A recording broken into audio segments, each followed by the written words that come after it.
thought today was a really good work day. Really impressed with the mentality, the energy, just overall work that we got in. You thought guys, were day closer to the last game, and I thought they did a nice job and getting treatment, taking care of their bodies, getting their mindset ready to come out here and put together a really good Tuesday. Obviously some things we'll have to continue to clean up as we're building towards Friday, but I like the way the week has begun. You guys did a good job. I thought the focus was great last night. We had short meetings, but I mean, guys understand what's ahead, and for us it's about going and just continuing to get better, focusing on fundamentals, focusing on details, the discipline that's going to be necessary.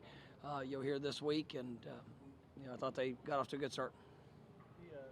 The nameless opponent thing this week, and then not kind of mention them by name. I know Robert Scott said he hasn't really heard it all year. How long have you been doing that? I guess, does that trace back to? Is the motivation simple as? I don't know. I just don't. It's not really like, hey, let me think about this. I just don't. What does stand out about your opponent this week, as far as when you put them on film, what is it that you notice? I mean, you see talent. I mean, that's it. This is a talented team. It's you got great size, speed, athleticism. You've seen them play at very high levels. At different stage, different spots of the year. It's one that is very capable, and they played they played at a high level throughout, and I mean, there's just they're in the first year of a new staff, so they got some new schemes, different things like that. But no, it's a talented group they're playing. When you look at Florida and Billy Napier, what kind of similarities do you see as a coach that's coming from a group of five to when you took over Florida State? Do you see any similarities at all? I mean, no. I mean, coaching is coach. Billy actually, he was the offensive coordinator at Arizona State right after I left. So, he's does a good job. And I mean, I've known, I don't, he and I don't know each other really, like that. But a lot of people that have worked with him that know him, and got respect for him as of who he is, and you see that he knows what to do, and offensively, and they do a good job schematically and how they try to attack. He had great success at ULL, his time there. So he worked for the opportunity and earned the opportunity. So. So much of what you talked about when you first got here was special teams really defining the program. To see guys like Brendan Grant, Sidney Williams making plays on special teams, but just the energy afterward, and how No, I love it. I mean, you see you guys defining roles in special teams. We're not going to play a player on any unit unless we feel like they're going to put us in the best position to be successful. And you talk about those guys. Sidney has really taken a lot of ownership in that. Wyatt Rector has taken a lot of ownership. Brennan Gant, a lot of ownership, and that opens up even more opportunities as their roles are defined, there offensively and defensively. I think those guys are making an incredible impact, and we need that. And, we challenge our guys. In special teams, every unit, each play. I mean, that is the most important play, and I think our guys have bought into that. But we got a bunch of guys that have really improved themselves through those experiences.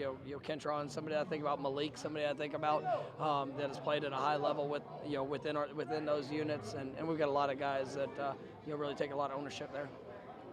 As a head coach, November has been one of your best months, 19-5. What does it take to be a good team in November, and what do you think that says about you? It's about growth. It's about growth throughout the season.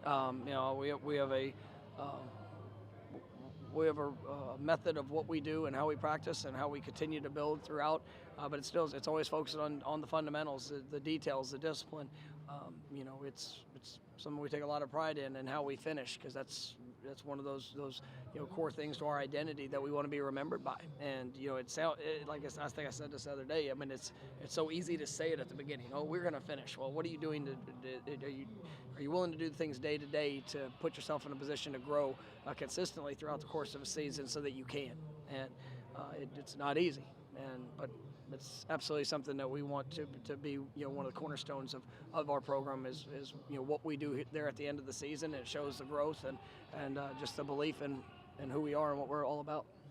How fresh do you feel like this defense is, playing so few snaps as a starting defense the last 4 games?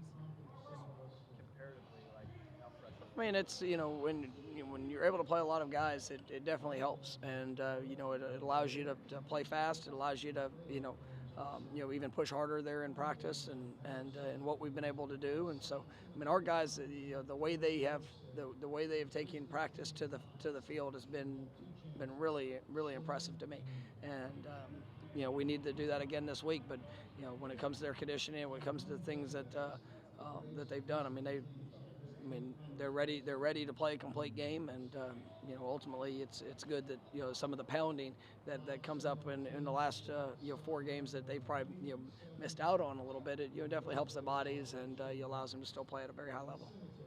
Coaching a lot on Bell in the last 2 games. What's his status? Julian's hit he's hit his 4th game, and he's going to he won't play again this season.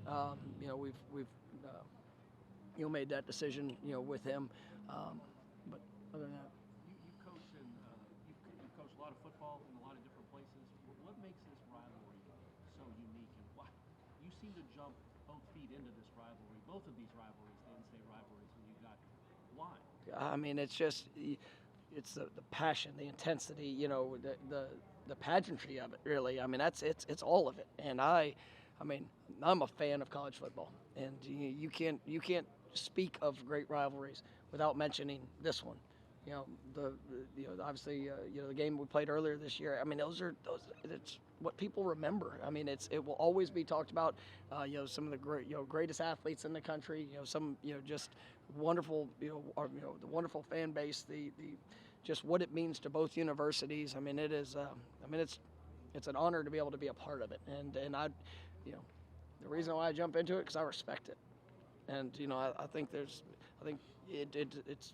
it's earned the level of respect for all the great players that have been a part of this game. The blood, sweat, the tears that have been invested just to win this one. And that's why I talk about those. I mean, you guys around me enough. It's about every day. That's what you have to do. But when you get to this one, this was going to be one that's going to be remembered, and they're going to remember every part of it. And so all the things that you do leading up, it puts you in a position to at least go be your best in the moment. But then you have to go do it. Last year, there was no difference in the emphasis.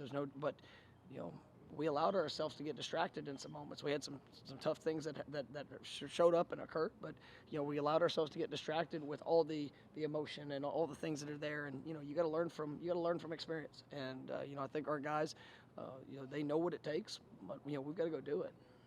With that in mind, how much did the team learn from last year's experience with Florida with the emotions and being distracted at times? I think that every experience that we've had since I've been here has been something that we reiterate throughout the journey. And it was something right after the season in the locker room. We didn't leave the stadium without having a point of emphasis of some of the things that showed up that cost us. And there are a lot of plays that went through the game a year ago, but it would be a disservice to our team if we didn't address it and focus on that. And it was started in January when we got back into off-season training. It's been spring ball, summer workouts, every game that we've had this season.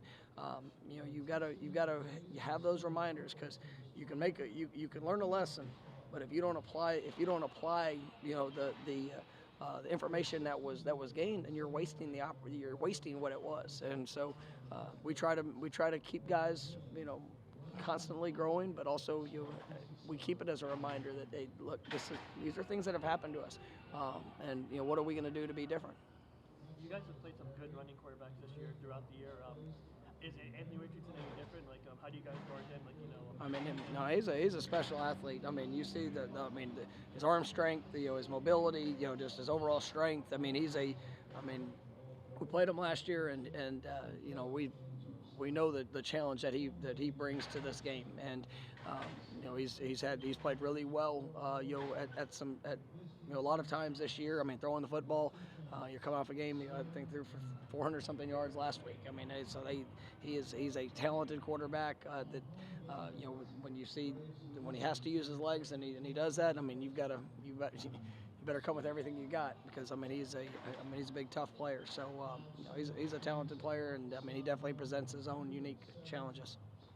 Do you think it's easier to run the ball later in the year when defenses are more injured, more worn out, things like that? running the football is always, I mean, it's always a challenge, you know. But when you got guys that, because every defense is, so they come in the season wanting to stop the run.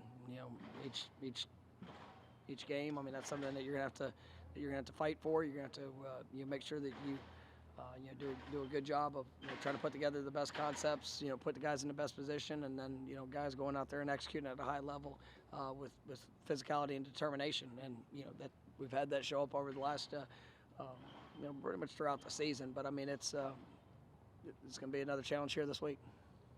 All right, feel good? Thank you, guys.